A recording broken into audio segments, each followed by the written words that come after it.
সহিহ বুখারীতে এক পতিতা নারী কাস্টমারের জন্য দাঁড়ানো, একটা কুকুর জিহ্বা বের করে হাঁপায় হাঁপায় হাঁপায় হাঁপায় দৌড়ায়।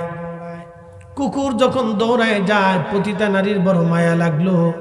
এই কুকুর আজ তৃষ্ণার্ত। এই পতিতা নারীটা তার পায়ের মোজা খুলে কুয়ার ভিতরে পানির কুয়ার ভিতর থেকে পানি উঠাইয়া এই পতিতা নারী ওই কুকুরকে পানি পান করাইলো। কুকুরকে পানি পান করানোর কারণে আল্লাহর কাছে বড় মায়া লাগলো, দয়া লাগলো। একটা কুকুরকে পানি পান করানোর জন্য একজন পতিতা নারী আল্লাহর জান্নাতে চলে গেল। তার জীবনের সমস্ত জেনার গুনাহ আল্লাহ মাফ করে দিল, সমস্ত জেনার গুনাহগুলি আল্লাহ মাফ করে দিল। কুত্তারে পানি পান করানোর জন্য যদি পতিতা নারী, কুকুরের ভিতরেও নাপাক বাহিরেও নাপাক, একটা কুকুরকে পানি পান করানোর জন্য যদি একটা পতিতা নারীর জান্নাত হয়ে যায়, তাহলে আল্লাহর বান্দাকে আমার বাড়ি দাওয়াত করছি দোয়া করার জন্য। আল্লাহর বান্দা আমার বাড়ি আমার ঘরে এসে দোয়া করলো, অথচ আমি তাকে পানিও দিলাম না, শরবতও দিলাম না, কিছু মিষ্টান্ন দিলাম না, খাইতেও দিলাম না, আমি তাকে সম্মান করলাম না, তাহলে কেমন হলো? আল্লাহর নবী বলেন, উম্মত তোমরা জাহান্নাম থেকে বাঁচো। তোমার ভাইকে একটা খেজুর খাওয়াই হলো জাহান্নাম থেকে তুমি বাঁচো। সহিহ বুখারীর হাদিস। পতিতা নারী যদি কুত্তারে পানি পান করে আর জান্নাতে যাইতে পারে, তাহলে আল্লাহর বান্দারা আমার বাড়ি মেহমান, আমি তাদেরকে খাবার খাওয়াইয়া আমি কেন জান্নাতি হব না?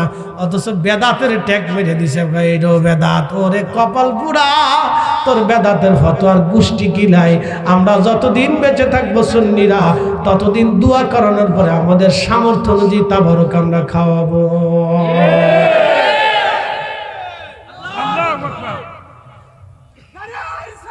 ইয়া রাসূলুল্লাহ, জিন্দাবাদ জিন্দাবাদ জিন্দাবাদ জিন্দাবাদ। তাহলে কি চলবে? এই জোরে বলেন, বাড়িতে মিলাদ মাহফিল, জিকির মাহফিল চলবে, কোরআন খতম চলবে। ও কারো বেদাতের ফতোয়া বন্ধ করা যাবে না, বন্ধ করলে শয়তানের লাভ, আর কারো লাভ হবে। এই বলেন তো, মুসলমানের ঘরে দোয়া জিকির বন্ধ করে কার লাভ হয়েছে? বলেন, আপনি বলেন যে মুসলমানের দোয়া জিকির মাহফিল বন্ধ করে দিয়ে মুসলমানের কি লাভ হয়েছে আমার দেখান। বলেন যে এই লাভ হয়েছে হুজুর, এইটা লাভ হয়েছে দেখান, আমার দেন, দেখান, পরিসংখ্যান দেখান যে হুজুর এইটা লাভ হয়েছে। শয়তানের লাভ ছাড়া আর কারো লাভ হয় না। কারো বাড়ি যদি জিকিরের মাহফিল হয়, দোয়া মাহফিল হয়, দোয়া হয়, জিকির হয়, কোরআন তেলাওয়াত হয়, তাহলে ওই বাড়িতে একটা দুষ্ট ছেলে থাকলেও সে চিন্তা করে, আরে আমার বাড়ি দোয়া জিকির আজকাল হইতেছে, আমি কেমনে বাড়ি থেকে চলে যায়, তো সে ওইটার উপরে ইন্তজাম করে আস্তে আস্তে শিখে দিল পরিবর্তন হয়। এটা আশেপাশের ছেলেরা দেখে, তাদেরও দিল পরিবর্তন হয়, তারাও বসে, তারাও আসে।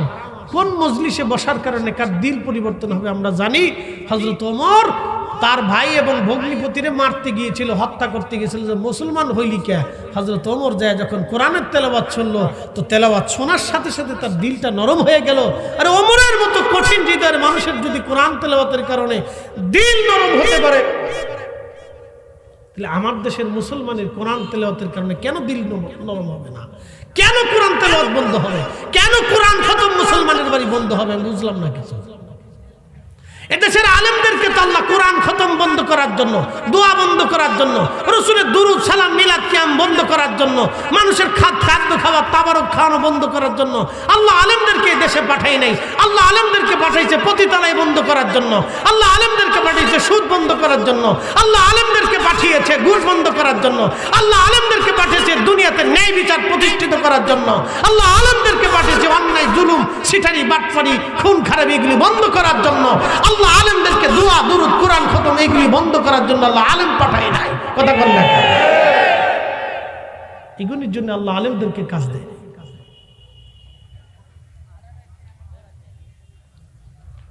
প্রিয় ভাই আমার, কথা অনেক শক্ত, অনেক মজবুত, দামি কথা। নেগেটিভ নিলে নেগেটিভ, পজিটিভ নিলে পজিটিভ। সবাই বুঝে না, সবার আকল আল্লাহ একরকম দেয় নেই। আমাদের দায়িত্ব মানুষকে বুঝানো, মানা না মানা বান্দার কাজ। কবরও তার, হাসরও তার, জীবন তার, কবর তার, ফের মৌত তার মৌত আমাকে দেওয়া হবে না, আমার মৌতটা তাকে দেওয়া হবে না। তার বেহেশত আমাকে দিবে না, তার বেহেশত আমাকে দেবে না। তার দোজক আমাকে দিবে না, আমার দোজক তাকেও দেবে না। যার যারটা তাকে তাকে বহন করতে হবে। সন্তানেরটা পিতা বহন করবে না, পিতারটা সন্তান বহন করবে না, স্ত্রীরটা স্বামী বহন করবে না, স্বামীরটা বিবি বহন করবেন না। যার যারটা তাকে বহন করতে হবে, হিসাব কষে তারপর কবরে যায়। কথা ক্লিয়ার, কোনো ভেজাল টেজাল আমার কাছে পাবেন না। আমি ওয়াজে ভোগীযোগী করি না, ভোগীযোগীর সময় আমার হাতে নাই। ভোগীযোগী করার জন্য 22 বছর ধরে কোরআন হাদিস পড়ি নাই। যাহা বলছি সাক্কা সাক্কা পাক্কা পাক্কা কথা বলছি। মানা না মানা আপনাদের, বুঝা না বুঝা এটা আপনাদের। প্রিয় উপস্থিতি, কথা মনে রাখবেন, আহলে সুন্নাত ওয়াল জামাত আগেও ছিল, এখনো আছে, আগামীতেও থাকবে। এই জামাতই টিকে থাকবে, কারণ জামাত আউলিয়া কেরামগণের জামাত। আউলিয়া কেরাম না হলে কালেমার স্বাদ, ইসলামের স্বাদ, কোরআনের স্বাদ, আজানের স্বাদ আপনাদের জীবনেও কোনোদিন নসিব হইতো না। একটা সিদ্ধান্ত আল্লাহ দিলেন। আমাদের দেশের কোটি কোটি কোটি কোটি টাকার মালিক আছে না ভাই? কথা কর না, আছে না?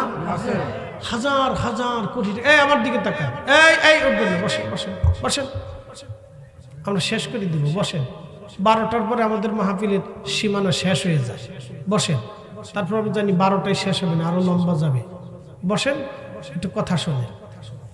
এই যে আপনারা যারা বসে রয়েছেন আর যারা লটপটি চটপটি খাইতেছে, এটা কি সমান? কথা কর না কেন?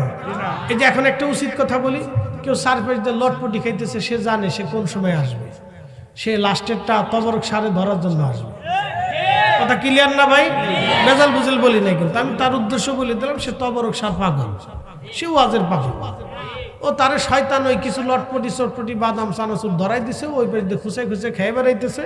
এরপরে শয়তান কবে যে যা এবার যা তবরকটা ধরে গে যা, এর তবরকটা ধরে নিয়ে সে বাইক চলে যায়। এই নিয়ে তো অনেকে এসে। তা আপনারা যারা ভিতরে বসে রইলেন বা ভিতরে এসে কথা শুনতেছেন, আপনারা আর লটপটি চটপটি আলা, এটা কি সমান হবে? সমান না। যে যতটুকু নিবেন সে ততটুকু পাবেন। وأنفقوا مما رزقناكم من قبل أن يأتي أحدكم الموت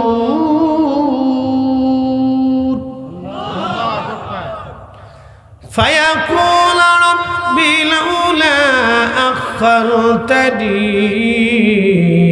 إلى أجل قريب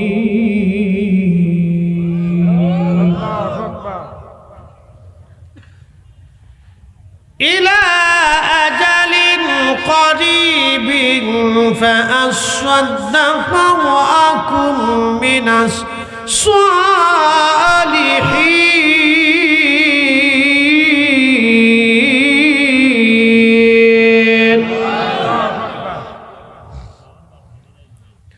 রব্বুল আলামিন কোরআনুল কারীমের মধ্যে আমাদেরকে ডাক দিয়ে বলেন, হে আমার বান্দারা, তোমাদেরকে আমি রব্বুল আলামিন সম্পদ দিলাম, রুটি দিলাম, রুজি দিলাম।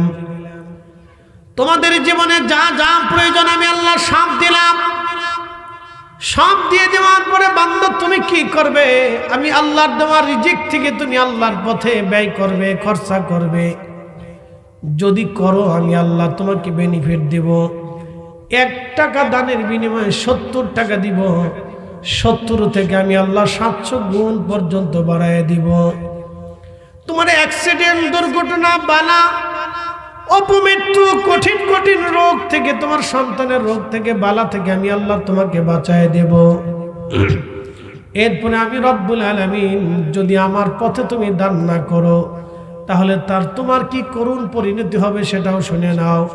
কিয়ামতের ময়দানে আল্লাহ রাসূল বলতেছেন, আমার উম্মতেরা হাসরের ময়দানের এক পাশে যারা দানশীল না, দান করে না, সম্পদকে কক্ষিগত করে জমা করে যায়, এই সমস্ত বান্দাদেরকে রব্বুল আলামিন কিয়ামতের ময়দানের একটা পানে দাঁড় করায় দিবেন।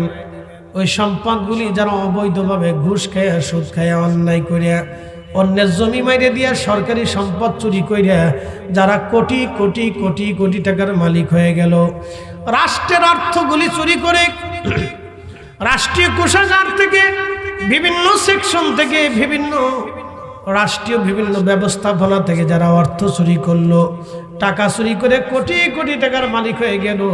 আল্লাহর নবী ডাক দেয় বললেন তাদেরকে হাসরের ময়দানের একটা পরে আল্লাহ দিয়ে দিবেন। ওই সম্পদগুলিকে সর্ব আকৃতি বানাইয়া তার শরীরটাকে পেঁচাইয়া ওই সাপটা তার মুখের মধ্যে কামড়াইতে থাকবে। এক একটা কামড়ে মুখের সমস্ত গোশতগুলি কামড়ায় খসায় খসায় টেনে টেনে টেনে টেনে বের করে নিয়ে আসবে।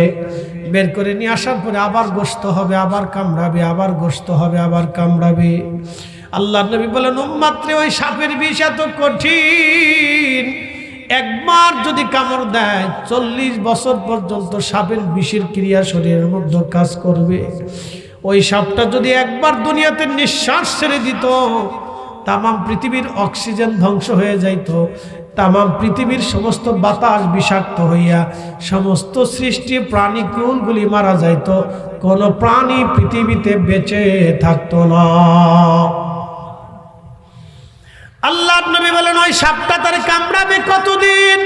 কোরআনে বলেন তাআরুজুল মালাইকাতু ওয়ার রূহু ইলাইহি ফি ইয়াউমিন কানা মিকদারুহু 50,000 সানা।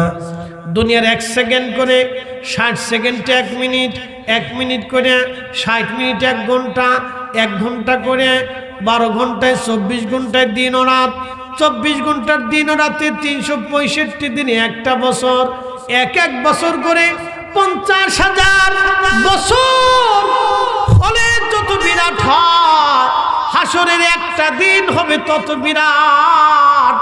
হাসরের একটা দিন হবে তত বিরাট। সেই দিনের কত শত হাজার বছর থেকে ওই হাসরের মধ্যে সাপে কামড়াইতে থাকবে, তার কোনো হিসাব নাই। আল্লাহর বান্দা খুব বুঝে যাবেন কঠিন ওই দিন, কঠিন ওই হাসরের ময়দান বড় ভয়াবহ হবে। আল্লাহ নবী বলেন উম্মত 3 জায়গায় সন্তান মাকে ভুলে যাবে, মা সন্তানকে ভুলে যাবে, বাবা সন্তান ভুলে যাবে, সন্তান বাবা ভুলে যাবে, ভাই ভাইয়ের কথা মনে থাকবে না, বন্ধু বন্ধুর খবর রাখবে না, স্বামী স্ত্রী ভুলে যাবে, স্ত্রী স্বামী ভুলে যাবে, কারো কথা মনে থাকবে না। ওই কঠিন পেরেশানিতে তার প্রথম স্থানের নাম হলো মিজানের পাল্লা। যখন আল্লাহ পাল্লা দণ্ড স্থাপন করবেন, এক এক করে ডাকবেন আব্দুল করিম, আব্দুর রহিম, আব্দুল জব্বার, আব্দুল খালিক, অমুক বান্দা আসো আসো আসো। সবাইকে আল্লাহ কাতার করে দাঁড়া করাবেন। কোটি কোটি মানুষ মিজানের সামনে কাতারে কাতারে দাঁড়াবে। আল্লাহ সবার নেকিগুলি সামনে ওজন করবে, কারো গুনাহ এবং নেকির পাল্লাগুলি পাল্লায় পাল্লায় দেওয়া হবে। তখন এই বান্দা সন্তান সন্ততি স্ত্রী পুত্র পরিজন কারো কথা মনে থাকবে না। এত পেরেশান, এত পেরেশান, না জানি আজকে আমার নেকের পাল্লা হালকা হয়ে যায়, না জানি আজকে গুনার পাল্লা আমার আজকে ভারী হয়ে যায়। কঠিন এই পরিস্থিতিতে নবী ডাকতে বলেন উম্মত শোনো, সবাই তোমাকে সেই দিন ভুলে যাবে, কিন্তু আমি নবী তোমারে ভুলবো না।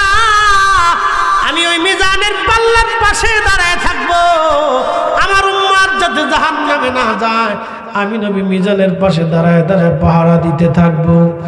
একবার জোরে বলা যাবে কি ইয়া রাসূলুল্লাহ? শ্রেষ্ঠ নবী দিলাম রে, ঠিক কিনা? কিরে জিম দিছস কে?